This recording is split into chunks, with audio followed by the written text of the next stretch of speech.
paano ba malalaman kung buo pa ba yung motor na electric fan? Gamit yung pagkuha ng tamang resistance ng motor. So ito yung gagamitin natin mga idol. Cap to 1, 1 to 2, 2 to 3, line cap to 3, line cap to cap. So ito yung gagamitin natin mga idol para malaman natin kung buo pa ba yung yung motor. So game, simulan na natin to mga idol. Gagamit tayo dyan ng tester syempre. Cap to 1. Ibig sabihin nito mga idol, capacitor to speed number 1. Yung capacitor mga idol, dito yan. Ito. Yung isa dito capacitor, yung isa dito line capacitor. So, sa capacitor tayo kukuha ng resistance mga idol. So, dito mga idol, kuhanin muna natin yung capacitor. Lagyan natin sa continuity. Tapos itong common, lagay natin dito. Tapos dito, hanapin natin yung kadugtong na ito. Dapat tutunog siya ng ganito. Yan. Kapag tumunog siya ng ganyan mga idol, yun yung kadugtong niya. Ibig sabihin, yun yung line capacitor. Yun. Ito yung kadugtong niya mga idol, yung black. Yan. Ibig sabihin, yung color black, ito yung line capacitor. At itong color red, yung capacitor. So, dito tayo kukuha ng resistance mga idol. Tapos, speed number 1. So, ito mga idol, is standard yung yung motor ng kukuha na natin ng resistance. Kapag standard mga idol, ito yung color coding niya palagi. Yan. Yung color green, common, white, speed number 1. Yung black, speed number 2. Yung red, speed number 3. Kapag standard yung ginagawa nyo mga idol, ito yung color coding niya. Ito yung makikita nyong color coding sa motor. So game, capacitor, tapos speed number 1. Lagyan natin sa capacitor.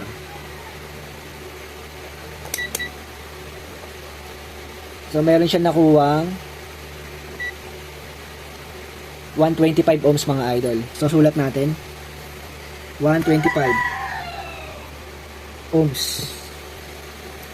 Sunod mga idol, speed number 1 to speed number 2.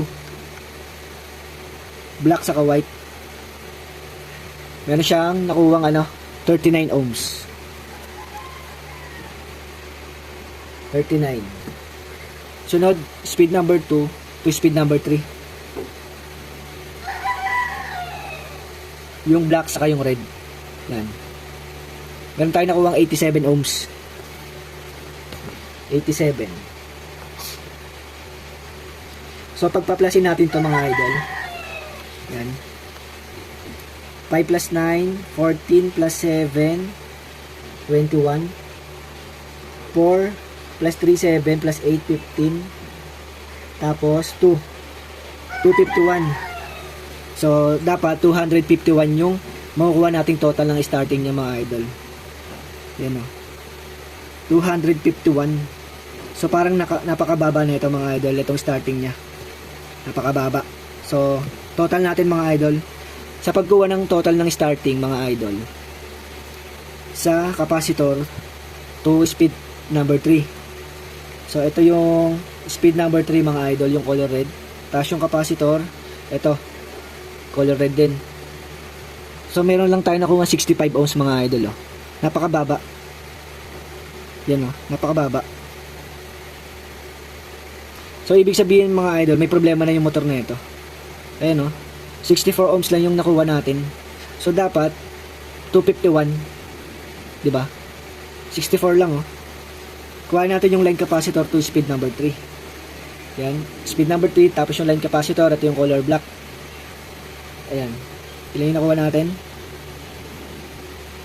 Meron tayo nakuwang 523 ohms. 523.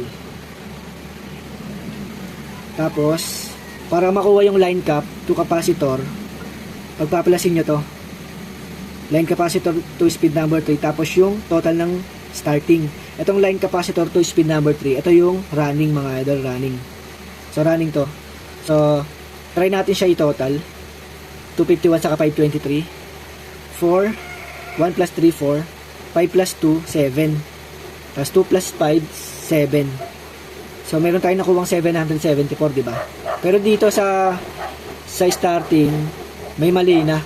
So dapat ito yung makukuha niyang total So ito, para makuha tong total ng 774, ito, line capacitor to capacitor. So dito naman tayo kukuha ng resistance mga idol. Yung dalawang test probe natin, dyan natin ilalagay. So dapat makukuha niya 774. Ayan.